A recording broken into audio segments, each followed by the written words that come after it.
اعوذ باللہ من الشیطان الرجیم بسم اللہ الرحمن الرحیم. ناظرین، آج ہم آپ کو خوش آمدید کہتے ہیں ایک ایسے ٹاک شو میں جو کہ ڈیزائن کیا گیا ہے کہ پاکستانی ڈائسپورا میں جتنے بھی افراد برطانیہ یورپ میں رہتے ہیں، پہلے تو EU ہی تھا، اب برطانیہ اور یورپ کو علیحدہ علیحدہ کہنا پڑتا ہے چونکہ وہ بریگزٹ کی لائن بھی چل چکی ہے. تو ان علاقوں میں جو افراد جنہوں نے اپنی زندگی کو اپنے مشکل حالات زیرو سے شروع کر کے اور ایک پیک تک پہنچے ہیں، ایک ٹاپ تک پہنچے ہیں، ایسے افراد کا آپ سے تعارف کروایا جائے گا، ان سے گفتگو کی جائے گی اور ان کی زندگی کے سفر کے بارے میں پوچھا جائے گا.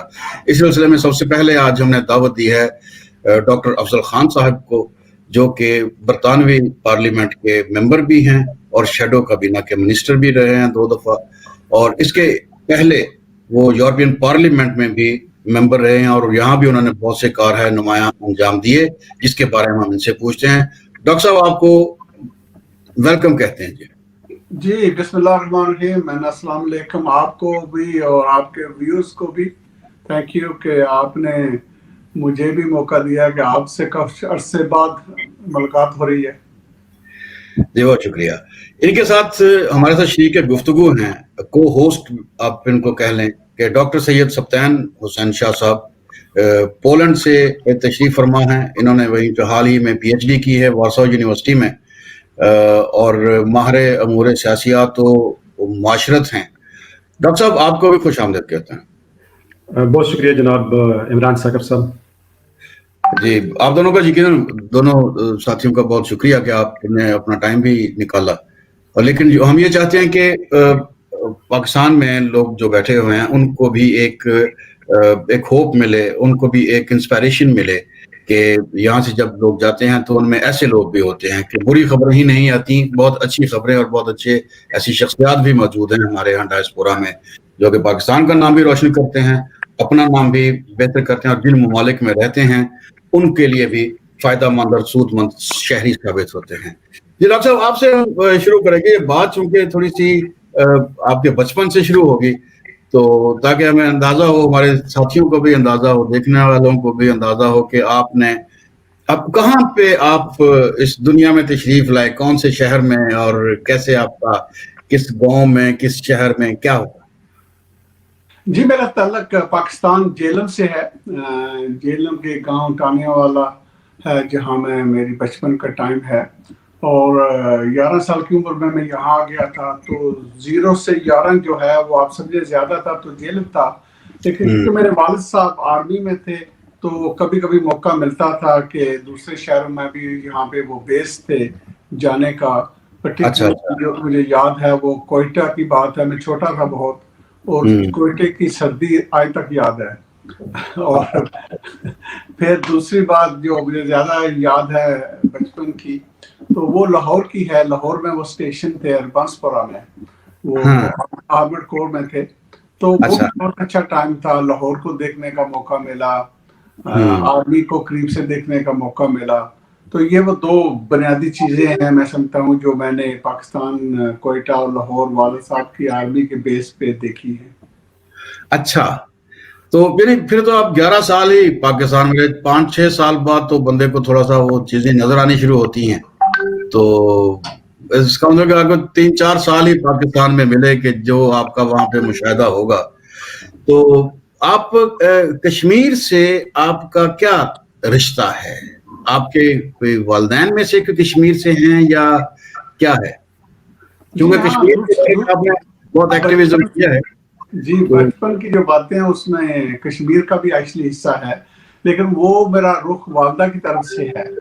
تو وہ کشمیر سے تھی تو فیملی جو ہماری ہے وہاں پہ تھی، تو وہاں پہ ریگولرلی جانا، وہاں کے لوگوں کا یہاں آنا، تو وہ اٹیچمنٹ تھی.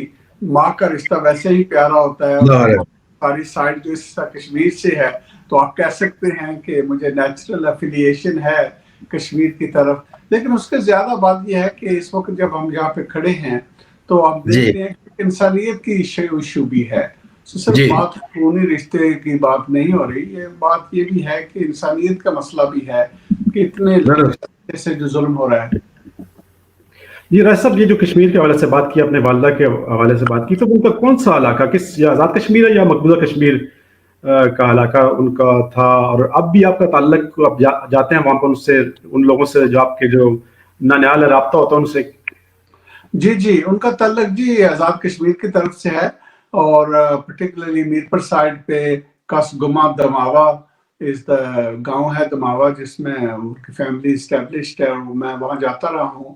اب تو کم جانا ہوتا ہے، جب کشمیر میں جاتا ہوں تو موسٹلی آپ کہہ لیں کہ مظفر آباد، میرپور اس طرح زیادہ ہوتا ہے، لیکن یہاں پہ بھی بہت کم ٹائم ہوتا ہے، کیونکہ موسٹلی جو میری زندگی ہے وہ کافی مصروف ہے، اور اس لحاظ سے دنوں کی بات ہوتی ہے جانے کی، تو زیادہ آپ ٹائم نہیں گزار سکتے۔ آپ کی یہ، میں ایک اور اس میں جو بچپن کے حوالے سے آپ نے سوال کیا تھا، اس میں ایک چیز رہ گئی، میں چاہتا ہوں کہ اس میں اضافہ ہو جائے راجہ صاحب کی طرف سے۔ راجہ صاحب، یہ بچپن جو ہوتا ہے انسان کا، جو خاص طور پر آپ جیسے کامیاب شخصیات کے لیے انتہائی متاثر کن ہوتا ہے، اور جو پاکستان میں آپ کا بچپن ہے، تو اس نے کس حد تک آپ کی مدد کی ہے، آپ کی یہاں پر جو آپ نے مختلف مشکلات سے گزر کر کامیابی حاصل کی ہے، تو کتنا متاثر کن تھا جو پاکستان کا بچپن یہاں پر کامیابی کے لیے؟ جی تو آئی تھنک پہلی بات تو میرے لیے یہ ہے کہ میں سمجھتا ہوں کہ آپ بچے کو پاکستان سے باہر لے جا سکتے ہیں، لیکن پاکستان کو بچے کے دل سے باہر نہیں نکال سکتے۔ تو یہ وہ بچپن کی بنیاد ہوتی ہے جو سیٹ اپ کی ہوتی ہے، آپ کی ایموشنل اٹیچمنٹ ہوتی ہے، تو وہ میری بھی اسی طرح مضبوط ہے پاکستان کے ساتھ۔ لیکن اس کے ساتھ یہ ہے کہ بچپن کیونکہ ارلی سٹیج ہوتا ہے، تو اگین آپ کے مائنڈ میں یہی پلرز ہوتے ہیں جو بلاکس بنتے ہیں آپ کے ڈیولپمنٹ میں۔ تو اس لحاظ میں سمجھتا ہوں کہ کیونکہ انسان کے مختلف اینگلز ہوتے ہیں ان کی زندگی کے اندر، ڈیولپمنٹ کے اندر، اور مختلف چیزوں کے اثر پڑتا ہے آپ پہ، جس سے آپ فردر ڈیولپ ہوتے ہیں۔ تو میں سمجھتا ہوں ایک دو چیزیں تو یہ ہیں کہ میرے والد صاحب جو تھے کوائٹ انٹرسٹنگ کیریکٹر تھے۔ ہر والدین اچھے ہوتے ہیں، وہ کوشش کرتے ہیں کہ وہ اپنے بچوں کی اچھی پرورش کریں، تو ان کی تعلیم کے نقطہ نظر سے سختی تھی، اور اس کے ساتھ میں سمجھتا ہوں کہ وہ کافی فارورڈ لوکنگ آدمی تھے، کہ وہ مجھے ریگولرلی، جب میں جیسے لاہور کی میں نے آپ سے بات کی، تو مجھے شام کو چلنے کے لیے باہر ساتھ لے جاتے تھے، اور جب ہم جاتے تھے باہر تو وہ میرے ساتھ باتیں کرتے رہتے تھے نا، سب مختلف سے ایشوز کے نقطہ نظر سے۔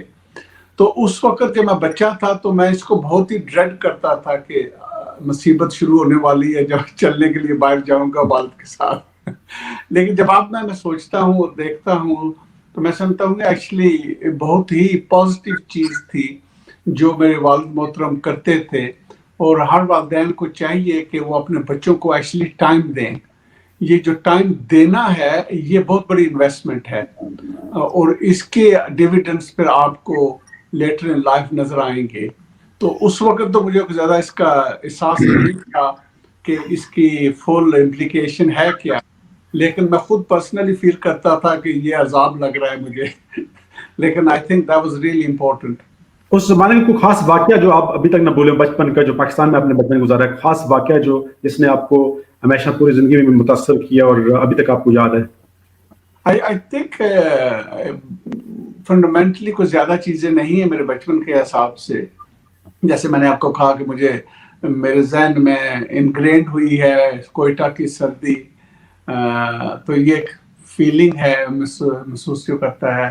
اسی طرح والد صاحب کی یہ جو چیز میں نے آپ کے ساتھ شیئر کی ہے، ہمارے ایک استاد ہوتے تھے صادق صاحب جو ٹانیہ والا گورنمنٹ اسکول میں تھے، تو he was a very interesting character تھے۔ استاد ہمیشہ امپورٹنٹ رول ہوتا ہے، لیکن he was a good all rounded figure تھے، جس میں وہ ہمیشہ اپنے آپ کی دھیان رکھتے تھے، اپنی صحت کا دھیان رکھتے تھے، ورزش کا دھیان رکھتے تھے۔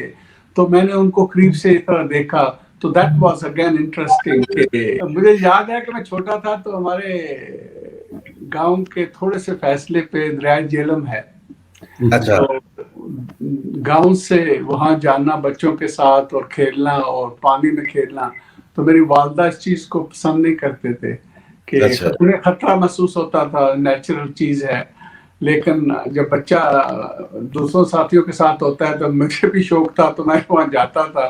تو ایک بار میری والدہ آئے اور انہوں نے دیکھا کہ میں پانی میں سے نہا رہا تھا دریا جہلم میں، تو انہوں نے پہلے میرے کپڑے پکڑ لیے. اچھا بھاگے نہ اتر نکل گئے. باقی آپ سمجھ لیں. پھر خوب پٹائی ہوئی. اچھا پھر آپ 11 سال کی عمر میں آپ آ گئے ادھر، تو یہاں سے پھر آپ نے اپنی لائف کو obviously نیا طرح سے شروع کیا. آپ ایجوکیشن میں کہاں تک گئے اور پھر آگے کب آپ پریکٹیکل لائف میں آئے اور پھر پالیٹکس میں کب آپ انٹر ہوئے؟ جی پلیز. جی جو ایجوکیشن ہے وہ کوائٹ انٹرسٹنگ ہے. یہاں پہ تو آپ دیکھتے ہیں کہ 16 ایئرس تک کمپلسری ہوتی ہے. تو جی میرے لیے جو مشکل پوائنٹ ہوا تھا میں سمجھتا ہوں وہ یہ ہے کہ جو میری ایج تھی وہ کریٹیکل ایج تھی جس میں مجھے موو کیا گیا تھا پاکستان سے یہاں. تو جی آپ کی جتنی بھی انڈرسٹینڈنگ ہے، جتنی لینگویج کی انڈرسٹینڈنگ ہے، فیملی کی انڈرسٹینڈنگ ہے، دوستوں کی، تہذیب کی، ہر لحاظ سے آپ ایک پودے کو وہاں سے اٹھا کے ایک نئی جگہ پہ ٹوٹلی ڈفرینٹ سسٹمز میں ڈال دیتے ہیں. تو مجھے بہت مشکل پیش آئی تھی اس کو سیٹل ہونے میں. اور میں اچھا سمجھتا ہوں کہ میں بہت عرصے بعد سیٹل ہوا ہوں. تو سارا اسکول کا پیریڈ ضائع سمجھے. میں نے کوئی ایگزام نہیں پاس کیا تھا. مذاق اب میں کرتا ہوں کہ I left school with 9 no levels, کوئی لیول نہیں تھا. تو پہلا میرا جو کام تھا وہ ایک فیکٹری مل تھی، لیبرر وہاں پہ تھا. لیکن پھر جب خود محنت کرنی پڑی، مل کے حالات دیکھے، تو بس اللہ نے ہدایت دینی تھی، میرا رستہ تبدیل ہونا تھا. تو ایک بار میں شام کی شفٹ کر کے صبح ختم کر کے گھر جا رہا تھا. تو یہ جو مل تھی نا، یہ ایک ویلی ہے، نیچے حصے میں آتی ہے، تو چڑھائی کی طرف اوپر جا رہا تھا. تو جہاں سے میں تھرو آیا تو مجھے واپس پتہ نہیں کیا ہوا، کھڑا ہو گیا. میں واپس ٹرن کیا، فیکٹری کو دیکھا تو فیکٹری ساری مجھے نظر آ رہی تھی، سارا روف نظر آ رہا تھا. بس وہ سپلٹ سیکنڈ تھا تبدیلی کا میرے لیے. جو سوچ میرے اندر آئی وہ یہی تھی کہ کیا میں اپنی زندگی ساری یہیں پہ گزارنا چاہتا ہوں یا کنٹرول کرنا چاہتا ہوں. تو جن لوگوں نے مل میں کام کیا ہوا ہے یا آج بھی کرتے ہیں وہ اس کو محسوس کر سکیں گے کہ وہ جو انوائرمنٹ ہے وہ اتنا اچھا نہیں ہوتا.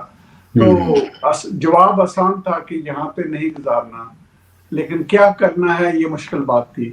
پر الٹیمیٹلی وہ چینج جو مائنڈ میں ہوتی ہے، جسے قرآن بھی کہتا ہے کہ جب تک آپ کے اندر چینج نہیں آئے باہر تبدیلی نہیں آتی.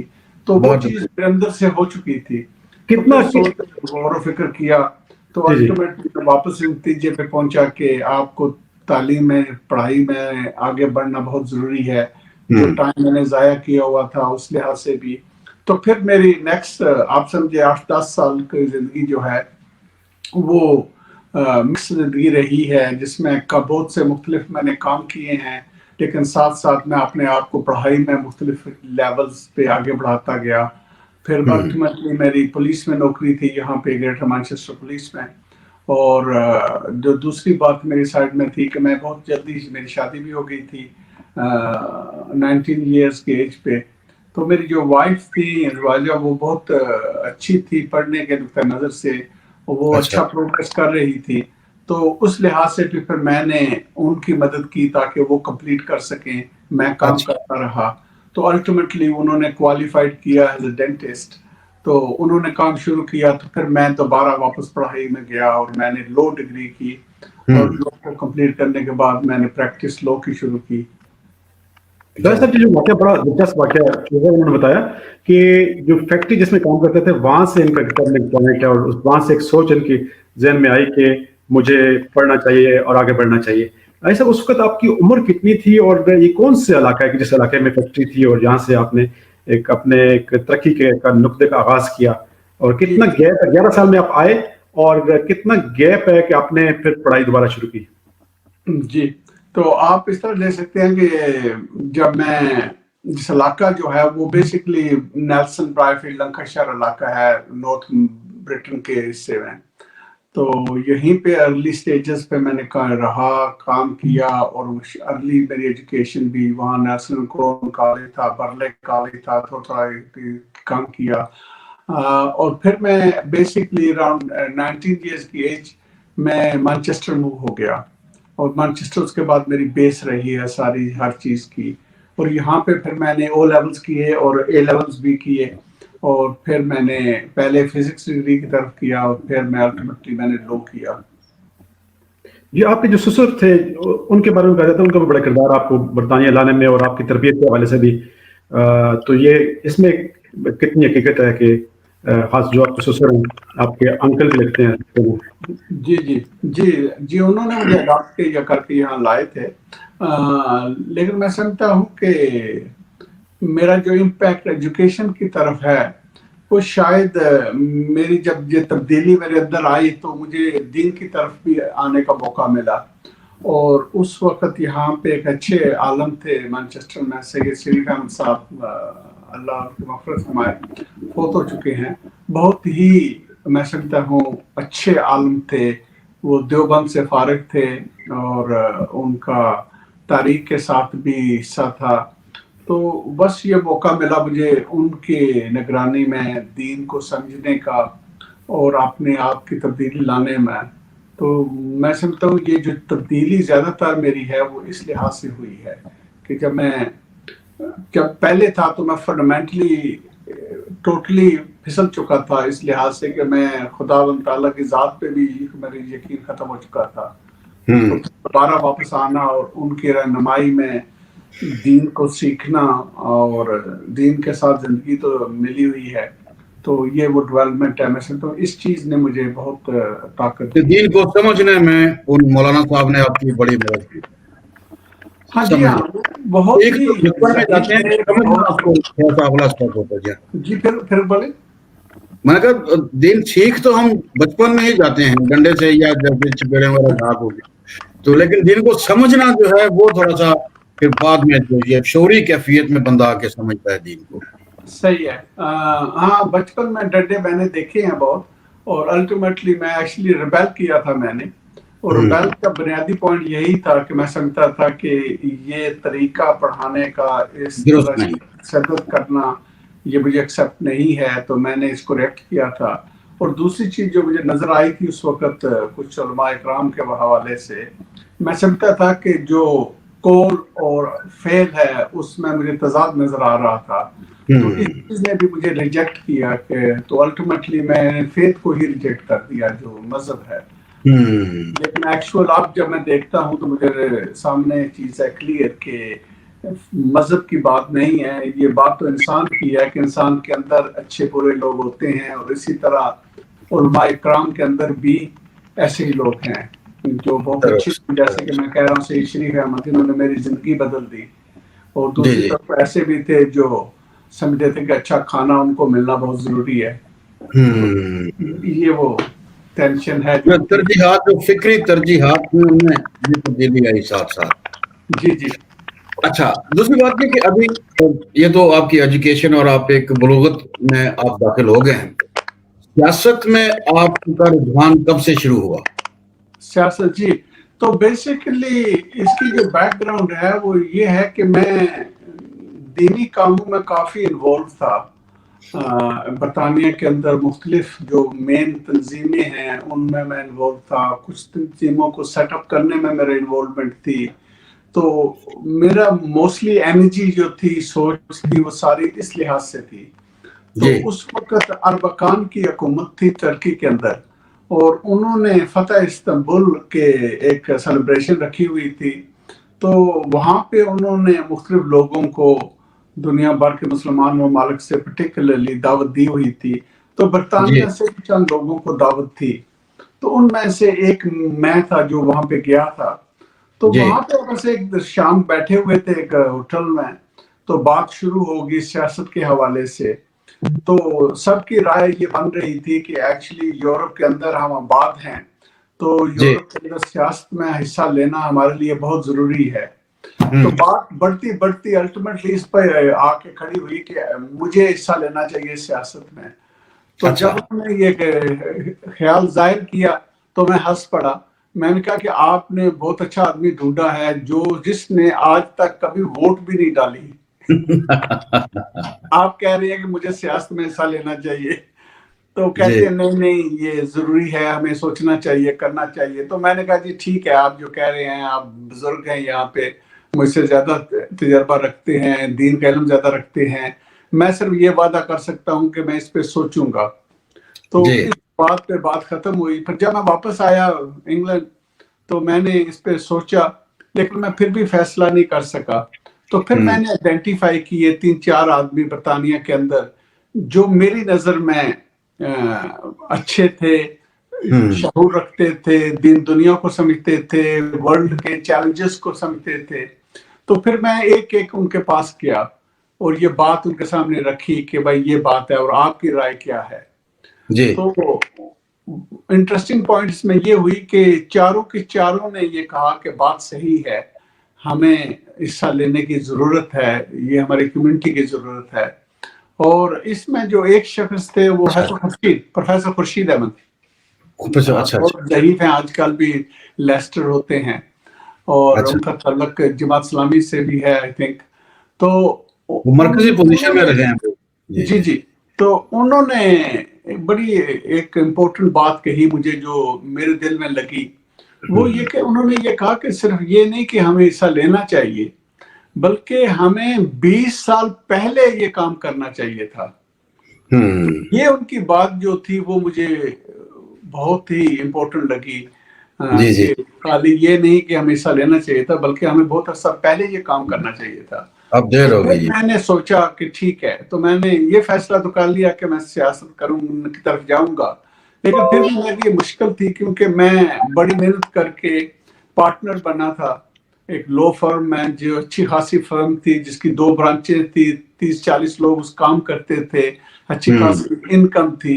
تو اس چیز کو چھوڑنا, اور میری ایج اس وقت بھی امپورٹنٹ اس لحاظ سے تھی کہ میرے پاس ینگ فیملی تھی, میرے بچے تھے 3, تو فیوچر کیا ہوگا یہ انسرٹنٹی مجھے مشکل نظر آ رہی تھی. تو میں 2-3 مہینے یہ بات کو سوچتا رہا. تو الٹیمیٹلی میں نے اپنی وائف سے بات کی. تو میں اس لحاظ سے اس کی بہت ہی عزت اور قدر کرتا ہوں کہ اس نے 1 منٹ میں مسئلے کو حل نکال لیا. میں 3 مہینے سوچ رہا تھا, مجھے نظر نہیں آ رہا تھا, اس نے ایک دم یہ کہا کہ نہیں دیکھو, تو پیسے کی بات چھوڑ دو اور پھر سوچو اور پھر وہ فیصلہ کرو. تو جیسے ہی اس نے یہ بات کہی تو میرے لیے یہ فیصلہ بہت آسان ہو گیا اور بہت کلیئر ہو گیا. تو میں پھر سوچنے لگا کہ مجھے 3 مہینے سے مصیبت کیوں پڑی ہوئی تھی. میرے وہ شانوں کے بعد جو کہ کامیاب شخص کے پیچھے ایک عورت کا ہاتھ ہوتا ہے, تو وہ پریکٹیکلی آپ نے اس کو انجوائے کیا ہے اس کہاوت. ایبسلیوٹلی, میں بہت کلیئر ہوں اس پوائنٹ پہ. تو وہ یہی ہے جی کہ دیکھیں, اگر آپ کے پارٹنر, جیسے قرآن بھی یہ بات کہتا ہے کہ آپ کے جو پارٹنر ہیں وہ کمیٹڈ ہیلپر ہیں. تو اگر آپ اس چیز کو صحیح طرح نہیں سمجھ سکیں گے تو آپ اپنا ہی نقصان کریں گے, اپنے ہی کمیٹڈ پارٹنر کو آپ کمزور کریں گے تو نقصان آپ کا ہی ہے. تو یہ مل کے کام کرنا, ایک دوسرے کا سہارا بننا, مدد کرنا, یہ امپورٹنٹ ہے. اور یہی چیز میری زندگی میں تھی کہ جب میں کام کر رہا تھا تو میں نے میک شور کیا کہ وہ پڑھے. تو جب وہ پڑھ چکی تھی تو وہ کام کیا انہوں نے, تو میں نے کیا. تو یہ میرے لیے دوسرا مشکل ٹائم تھا جب میں چینج کرنا چاہتا تھا, اچھی خاصی میرا کام تھا. جب میں نے اپنے پارٹنر سے یہ بات کی نا کہ میں چھوڑنا چاہتا ہوں, تو مجھے یاد ہے کہ ہم 3 پارٹنر تھے, تو ایک اس میں سنگھ صاحب تھے. تو سنگھ صاحب نے کہا کہ مجھے بہت رشک آتا ہے تم پہ کہ تم کیا کرنے جا رہے ہو, کاش میرے اندر اتنی ہمت ہو. تو جو ہمارا حسین صاحب پارٹنر تھے تو مجھے کہتے ہیں تم اول درجے کے پاگل ہو. اچھا. کہ لاکھ آدمی مانچسٹر کے اندر ہوں گے جو چاہیں گے کہ تمہاری جگہ پہ کھڑے ہوں, اتنی بڑی فرم کے پارٹنر ہو, اتنی اچھی آمدن ہو, تو تم یہ سب کچھ چھوڑ کے کس کام پہ جا رہے ہو جس میں تجھے گارنٹی بھی نہیں کہ تم ون ہوگے, اور اگر تم ون ہو جاؤ تو کوئی گارنٹی نہیں کہ دوبارہ ون ہوگے. کیا کر رہے ہو تم؟ تو یہ وہ تھی. لیکن میری وائف نے مجھے سہارا دیا اور مجھے کہا کہ بھائی پیسے کو مائنڈ سے نکال دو, تو اپنا کرو جو پھر جو دل کہتا ہے. تو الحمدللہ وہ دن تھا اور آج میں نے کبھی واپس مڑ کے نہیں دیکھا. اللہ نے بہت ہی کرم کیا ہے, آسان کیا ہے, بہت سی منزلیں طے. ایک میں اپنے سبطین شاہ صاحب کو کہتا ہوں کہ جیسے ابھی پہلے بات میں نے عرض کی کہ جب سیانے کہتے ہیں نا کہ ہر کامیاب مرد کے پیچھے ایک عورت کا ہاتھ ہوتا ہے، لیکن ڈاکٹر یونس بٹ نے اسی کہاوت کو آگے بڑھایا ہے. وہ کہتا ہے کہ ہر کامیاب شخص کے پیچھے ایک عورت کا ہاتھ ہوتا ہے، لیکن ہر ناکام شخص کے پیچھے 2 عورتوں کا ہاتھ ہوتا ہے. آپ کے ساتھ ایسا کوئی واقعہ نہیں پیش ابھی تک میں نے ناکامی نہیں دیکھی، تو آپ کلیئر رہے اس بات پہ. جی ڈاکٹر سبطین صاحب آپ. جی بڑا دلچسپ سوال کیا تھا، لیکن راجہ صاحب گول مول کر گئے ہیں دوسری شادی کے حوالے سے. بہرحال ہر انسان کی خواہش ہوتی ہے دوسری شادی کرنے کی، لیکن بڑا مشکل کام ہوتا ہے. اس جان سے گزرنے کو گزرتے ہیں، بیلنس کرنا اور انصاف کرنا بہت مشکل ہوتا ہے. راجہ صاحب یہ جو آپ نے فیملی کے حوالے سے بتایا کہ آپ کی فیملی کا بڑا کردار ہے، خاص طور پر آپ کی مسز انہوں نے بڑا کردار ادا کیا ہے آپ کی کامیابی کے حوالے سے. اس کے ساتھ ساتھ فیملی کے ساتھ ساتھ کچھ لوگ بھی ہوتے ہیں. جب سیاست میں آپ آئے تو کچھ پاکستانی لوگ تھے جنہوں نے آپ کو موٹیویٹ کیا. پروفیسر خورشید صاحب کا ذکر کیا آپ نے، نائب امیر جماعت اسلامی رہے ہیں اور بڑی قابل احترام شخصیت ہیں پاکستان میں بھی اور اسلامی دنیا میں بھی. اس کے علاوہ جس حلقے میں آپ تھے، آپ لیبر پارٹی میں آئے، کچھ پاکستانی شخصیات بھی تھی جنہوں نے آپ کے ساتھ معاونت کی، آپ کی کامیابی کے سلسلے میں کردار ادا کیا ابتدائی ایام میں. ان کے نام آپ بتائیں کہ کیا انہوں نے کردار ادا کیا اس سلسلے میں؟ دیکھیں ظاہر ہے جب آپ پالیٹکس کرتے ہیں تو اس میں بہت سے لوگ قریب آتے ہیں، کچھ قریب رہتے ہیں، کچھ چلے جاتے ہیں، کچھ اور قریب واپس آ جاتے ہیں. یہ چیزیں زندگی میں چیزیں چلتی رہتی ہیں. تو میرے پوائنٹ آف ویو سے یہی ہے کہ بہت سے لوگ تھے جنہوں نے ارلی سٹیج میں میری مدد کی. میں سمجھتا ہوں کہ ایک لحاظ سے میری جرنی پولیٹیکلی انٹرسٹنگ یہ بھی ہے کہ جیسے جیسے میں آگے بڑھتا گیا ہوں تو یہ پولیٹیکل فائٹ آسان ہوتی گئی ہے. تو میری شاید سب سے مشکل فائٹ جو تھی پولیٹیکل، وہ پہلی ہی تھی کہ جو میں نے پہلی بار الیکشن جیتا تھا. بہت سخت مقابلہ تھا. میرے اپوننٹ بھی اپنی کمیونٹی سے تھے، بہت ہی قابل بھی تھے اور گفٹڈ تھے کسی لحاظ سے، اور کمیونٹی کے لیے بھی مشکل پیدا ہو گئی تھی کہ کس کے طرف رجحان کیا جائے. تو یہ بہت سخت تھی. میں سمجھتا ہوں کہ کسی لیول تک کمیونٹی اپنی جو تھی وہ بھی سپلٹ ہوئی تھی، لیکن اللہ نے کامیابی مجھے دی. اور اس کے میں بہت سے لوگ تھے جنہوں نے کام کیا. پرٹیکولرلی آپ کہہ سکتے ہیں کہ چیتم ہل علاقے سے وہ بیس ہے جس میں انہوں نے کام کیا. بہت سے ابھی تک بھی میرے سپورٹر ہیں. اس لحاظ سے آپ کہہ سکتے ہیں کہ اللہ کا مجھے بہت ہی فضل رہا ہے کہ میں نے بہت کم ساتھی ہیں جن کو لوز کیا ہے. موسٹلی جو مجھے شروع سے سپورٹ کر رہے ہیں آج بھی کر رہے ہیں، اور یہ حلقہ جو ہے بڑھ رہا ہے. تو اس لحاظ سے جو میری دوسرے الیکشن ہیں وہ ایزی ہوتے گئے. آپ کو میں کونسل کے حوالے سے یہ بتا دوں کہ پہلا الیکشن میں میری جو میجارٹی تھی صرف اوور 250 کے قریب تھی. دوسرے الیکشن میری جو میجارٹی تھی 800 سے زیادہ تھی. تیسرے میں 1800 سے زیادہ تھی. اور جو میرا فائنل کونسل کا الیکشن ہے تو میری میجارٹی اس وقت 3200 تھی میجارٹی تھی. اور یہ جو میجارٹی تھی یہ مانچسٹر کے تمام کونسلروں کی ووٹ سے زیادہ تھی. تو یہ وہ میں نے بلڈ کیا تھا اپنے بیس کو، اور الحمدللہ مجھے ہر کمیونٹی سے سپورٹ ملتی ہے. یہ بھی ایک سکسیس کی میں سمجھتا ہوں راز ہے کہ میں نے کبھی بھی اپنے آپ کو محدود نہیں کیا. میں نے کبھی یہ نہیں سمجھا کہ میں کسی ایک فرقے کا ریپرزینٹیٹیو ہوں یا ایک علاقے کا ریپرزینٹیٹیو ہوں یا کچھ لوگوں کا ریپرزینٹیٹیو ہوں. میں سمجھتا ہوں کہ جس جگہ پہ بھی مجھے الیکٹ کیا گیا ہے میرا فرض بنتا ہے جو میرے ساتھی ہیں ان کی بھی مدد کرنا اور جو میرے مخالف ہیں ان کی بھی مدد کرنا. یہ میری ڈیوٹی ہے. تو میں نے اسی طریقے سے لیے ہے. تو اس سے بہت سے دشمن جو تھے اپوزنگ پارٹ لوگ تھے وہ بھی میری صفوں میں جوائن ہوئے. اور الحمدللہ میں مانچسٹر کا پہلا لارڈ میئر بنا. میئر آف دا ایئر پورے برطانیہ میں مجھے ملا کوآپ کی طرف سے. پھر میں جب یورپین پارلیمنٹ میں گیا تو یہ بہت بڑا الیکشن تھا. کچھ 6 ملین لوگ جو اس کو الیکٹ کرتے ہیں. یہ بہت بڑا حلقہ ہوتا ہے. 72 MP اس کے اندر آتے ہیں. تو میرا مقابلہ اس وقت نک گریفن جو برٹش نیشنل پارٹی کے لیڈر تھے اس کے ساتھ تھا، اور اس نے اپنے لیفلٹ میں یہ پیغام نارتھ ویسٹ کے ہر گھر میں بھیجا تھا کہ اس کا مقابلہ ایک مسلمان لیبر کے ساتھ ہے. تو اس نے میرے مذہب کو بھی استعمال کیا. اس نے یہ سمجھا تھا کہ وہ اگر نفرت کی بو کو لگائے گا بیچ کو تو اس کو فائدہ ہوگا، لیکن الٹیمیٹلی نارتھ ویسٹ کے لوگوں نے مجھے منتخب کیا. تو یہ وہ چیزیں ہیں جس میں بہت سی اپنی کمیونٹی کا بھی ہاتھ ہے اور بہت سی دوسری کمیونٹیوں کا بھی ہاتھ ہے جنہوں نے مجھے اس سفر کو آگے بڑھانے میں بہت مدد کی. آپ کے بچے کو سیاست میں ایسا لینا چاہ رہے ہیں، دلچسپی رکھتے ہیں خاص طور پر آپ کی؟ آئی تھنک میری بیٹی بڑی جو ہے اس نے کچھ عرصہ کی تھی مریم خان، لیکن الٹیمیٹلی کوئی بھی شوق نہیں رکھتا. میرے خیال میں شاید میری جو محنت ہے، جو کام دیکھتے ہیں، تو اس چیز نے انہیں پٹ آف کیا ہوگا.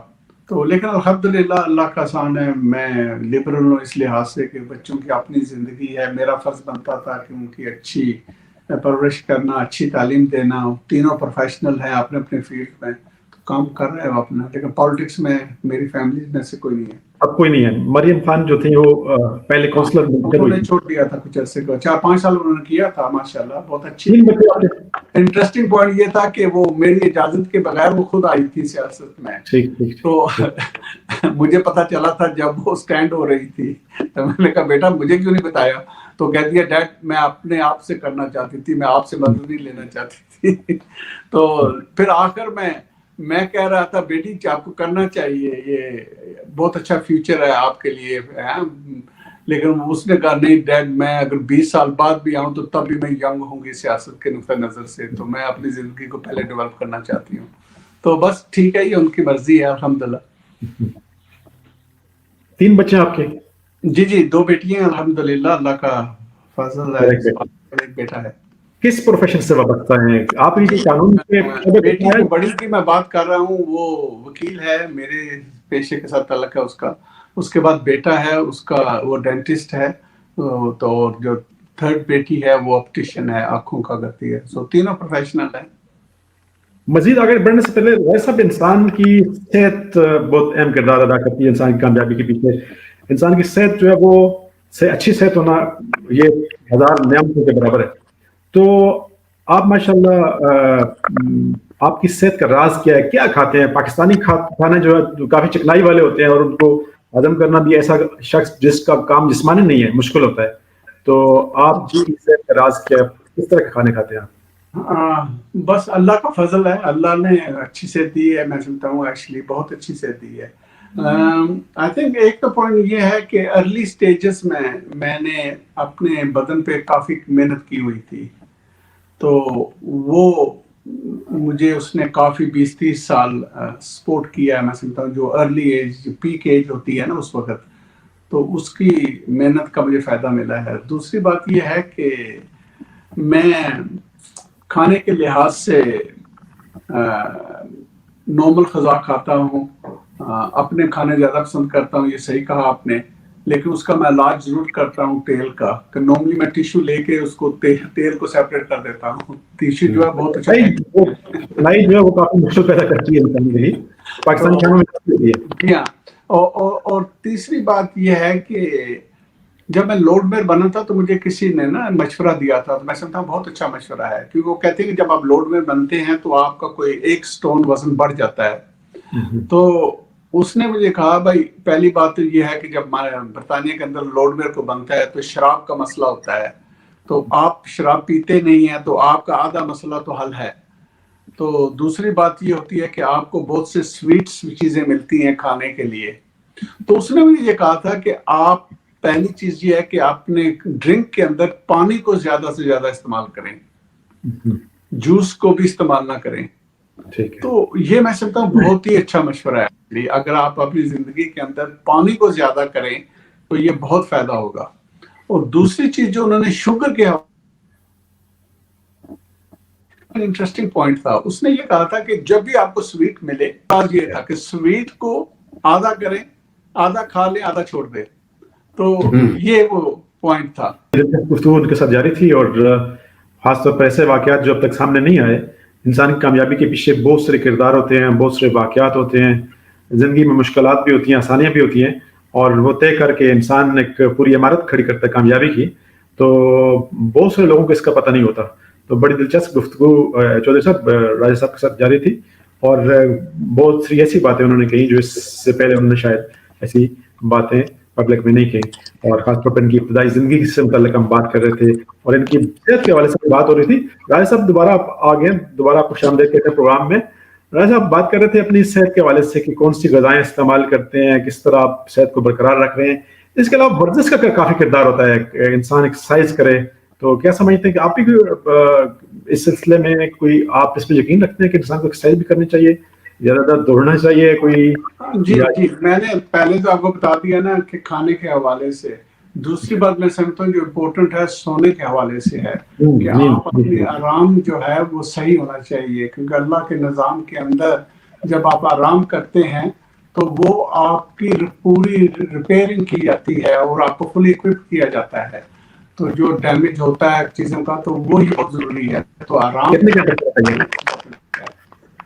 اور تیسرا پوائنٹ یہ ہے کہ ایکسرسائز، تو وہ پوائنٹ سمپل ہے، وہ یہ ہے دیکھیں جی یہ ان پٹ اور آؤٹ پٹ کی بات ہے. اگر آپ ان پٹ کھانا زیادہ کریں گے اور آؤٹ پٹ کم کریں گے تو بدن اس کو اسٹور کر دے گا. تو اگر آپ پاس رہا تو آپ ہو جائیں گے. ایسے سمپل. تو اس لیے بالکل صحیح ہے. یعنی 8 گھنٹے انسان کو سونا چاہیے اور ایکسرسائز بھی روزانہ کرنی چاہیے. یہ راجہ صاحب اب آخری مرحلے میں، ہم انٹرویو کے آخری مرحلے میں، اور یہ انٹرنیشنل پالیٹکس خاص طور پر اسلامی دنیا کی سیاست اس حوالے سے بات کرتے ہیں. آپ برطانیہ کے معاشرے میں رہے ہیں اور سیاست میں کافی عرصے سے ہیں، اور انٹرنیشنل پالیٹکس جو ہے عالمی حالات اس پہ نظر آپ کی ہے. اسلامی دنیا انتشار کا شکار ہے، اسلامی اس کے آپ کیا سمجھتے ہیں کہ اس کی وجوہات کیا ہیں؟ خاص طور پر اسلامی دنیا کے بڑے 2 ملک ہیں ایران اور سعودی عربیہ، ان کے درمیان ٹسل ہے. اس سلسلے میں آپ کا کیا نقطہ نظر ہے کہ اس کی وجوہات کیا ہیں پیچھے؟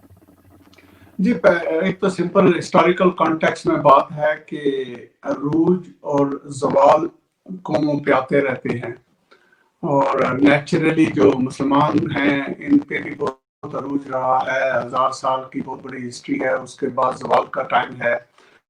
تو جب آپ زوال کے اندر ہوتے ہیں تو جو عروج قومیں ہیں وہ اپنا مفاد استعمال کرتی ہیں. تو اگر اس کو فاسٹ فارورڈ کر کے اس پوائنٹ پہ لے آئے جو آپ بات کر رہے ہیں آج کے دور کے حوالے سے، اور پرٹیکولرلی جو ایران اور سعودی عربیہ کی کشمکش انقلاب کے 79 کے بعد سے ہے، تو آئی تھنک فنڈامنٹلی یہ مذہب کی کشمکش نہیں ہے. مذہب کو استعمال کیا جاتا ہے پولیٹیکل کے لیے. تو یہ وہ ٹینشن ہے، اور جب پولیٹیکل ایلیمنٹس کو اپنے لیے خطرہ محسوس ہوتا ہے تو وہ پھر اس کو مذہب کو استعمال کرتے ہیں. تو زیادہ تر یہ میں سمجھتا ہوں مسئلہ یہ ہے.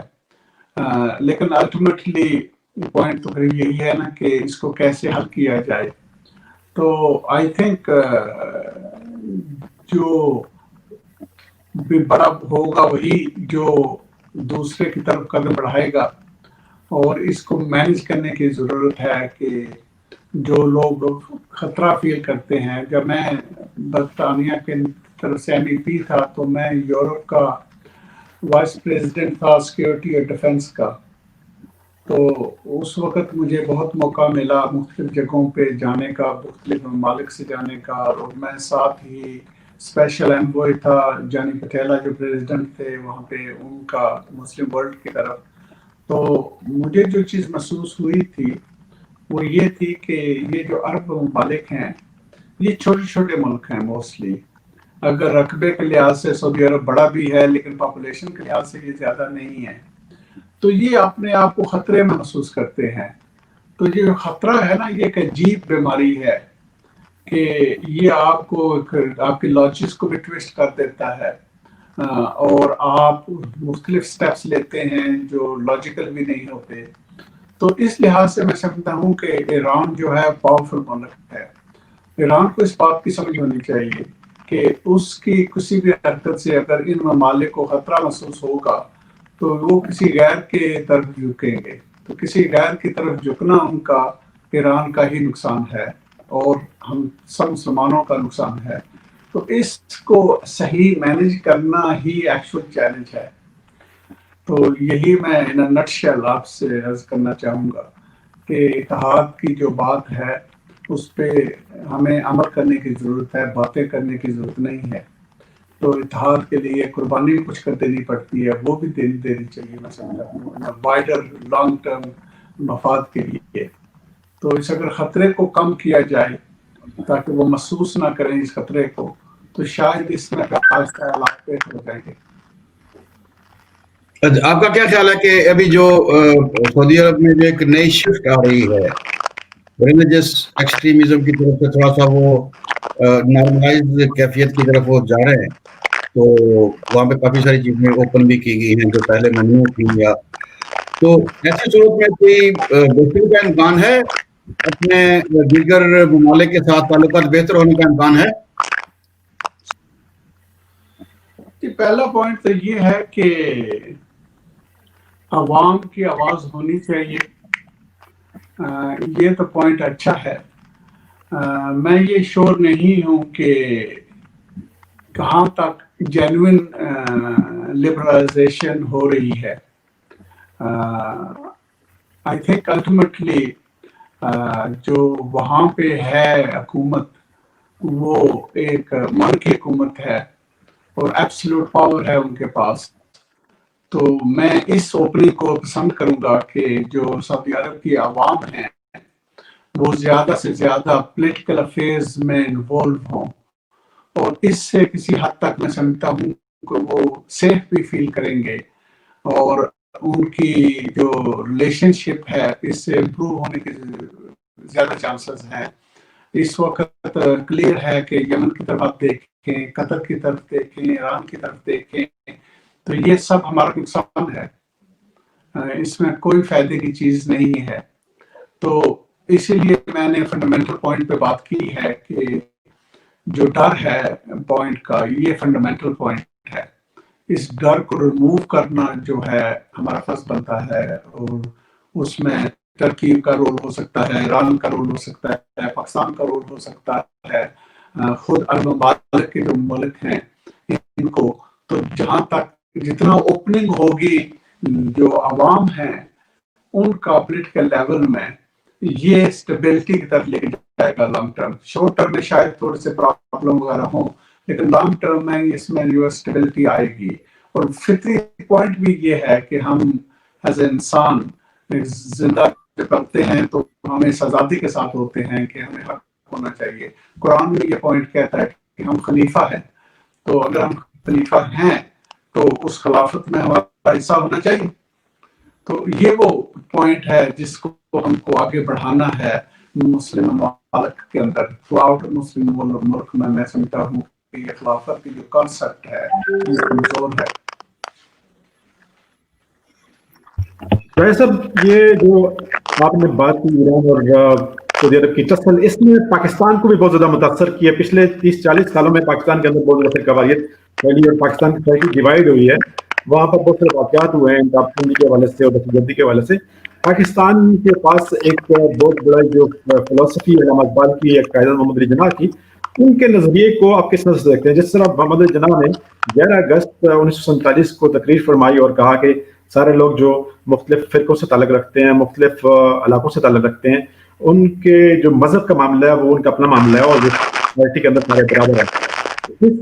کیا سمجھتے ہیں کہ جو نظریہ ہے علامہ اقبال کا جو فلسفی ہے، تو ان کی جو نظریات تھے کہ اس کو استعمال کر کے پاکستان ایک معتدل معاشرہ بن سکتا ہے؟ میں سمپلی یہ کہوں گا کہ دیکھیں جی، جو ہمارے بانی ہیں جنہوں نے پاکستان کو فاؤنڈ کیا تھا، علامہ اقبال جنہوں نے یہ تصور، یہ خواب پیش کیا تھا، تو الٹیمیٹلی ان کی جو سوچ ہے وہ یہی ہے کہ وہ چاہتے ہیں کہ پاکستان ایک مضبوط ملک ہو. وہ اس چیز کو سمجھتے ہیں کہ یہ کلمے کے بیس پہ لیا گیا ہے، اور اس کی جو پوزیشننگ ہے مسلم ممالک کے اندر وہ مضبوط ہونا چاہیے. ان کا جو رول ہے وہ بیسیکلی جس دیوار کی قرآن بات کرتا ہے اس سیمنٹ کی رول ہے، تو انہیں وہ چیزیں کرنی ہے. تو اس میں اگر آپ فرقہ واریت کی طرف جائیں گے تو یہ نقصان ہوگا، اور اس میں پھر ہر ایک کلیئر ہونا چاہیے کہ فرقہ واریت کو پبلک کے اندر نہیں لانا چاہیے، پالیٹکس کے اندر نہیں لانا چاہیے، اور یہ ایک ذاتی فعل ہے. میں کسی بھی امام کی پرواہی کر سکتا ہوں، آپ کسی اور کی کر سکتے ہیں، اور ہم نے اپنا ساتھ دینا ہے.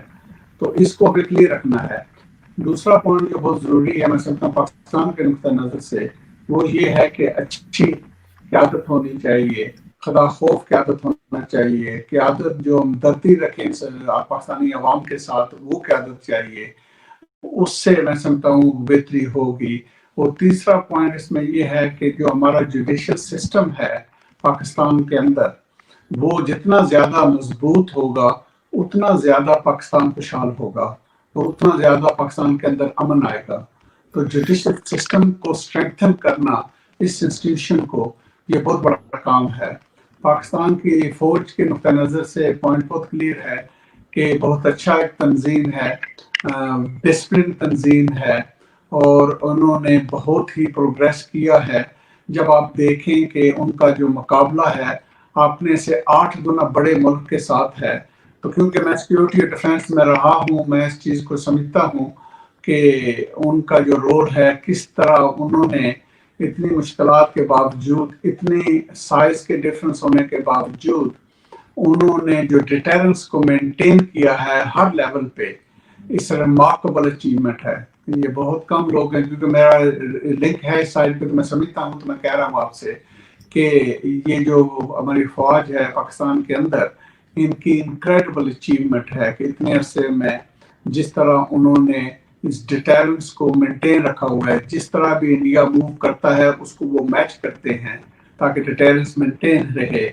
تو یہ چاہے آپ ملٹری نقطہ نظر سے فوج کی بات کریں، آپ بحری فوج کی بات کریں، آپ ایئر کی بات کریں، آپ نیوکلیئر کی بات کریں، میسائل کی بات کریں، ہر لحاظ سے انہوں نے اس کو میچ کر کے رکھا ہے، ڈسپائٹ دا فیکٹ وہ اتنے چھوٹے ہیں دوسرے کے مقابلے میں.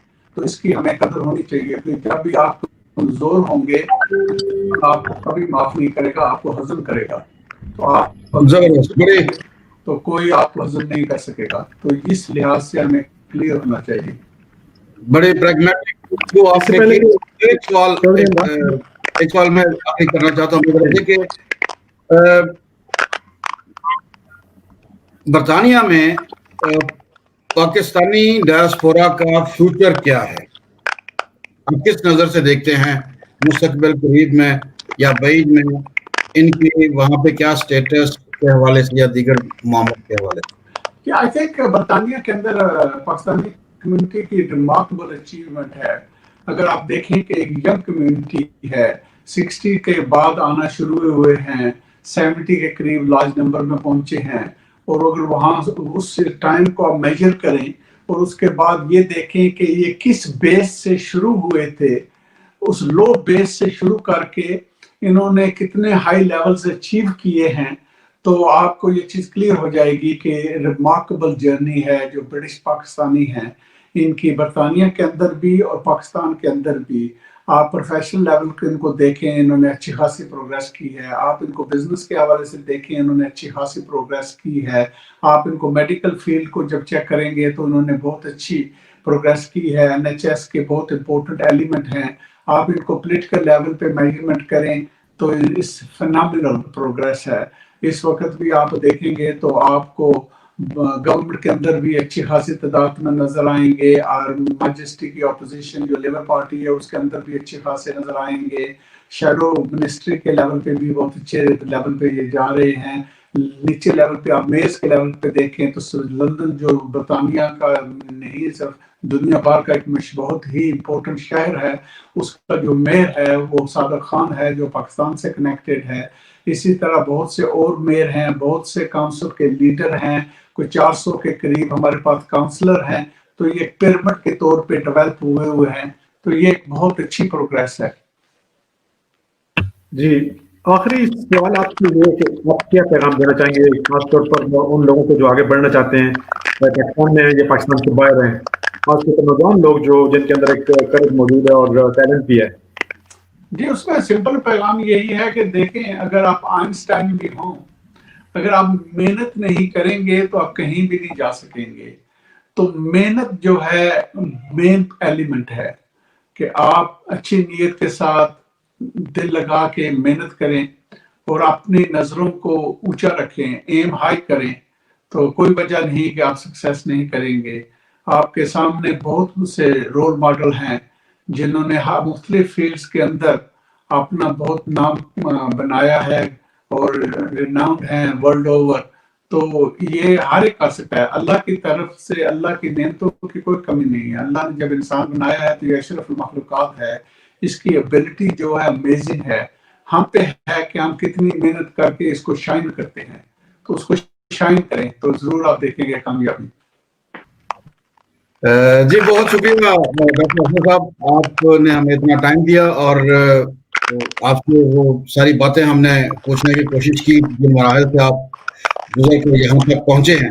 یقیناً آپ پاکستانیوں کے لیے بھی ایک سرمایہ افتخار ہیں اور برطانوی پالیٹکس میں بھی آپ ایک بہت اچھا اور مثبت کردار ادا کر رہے ہیں.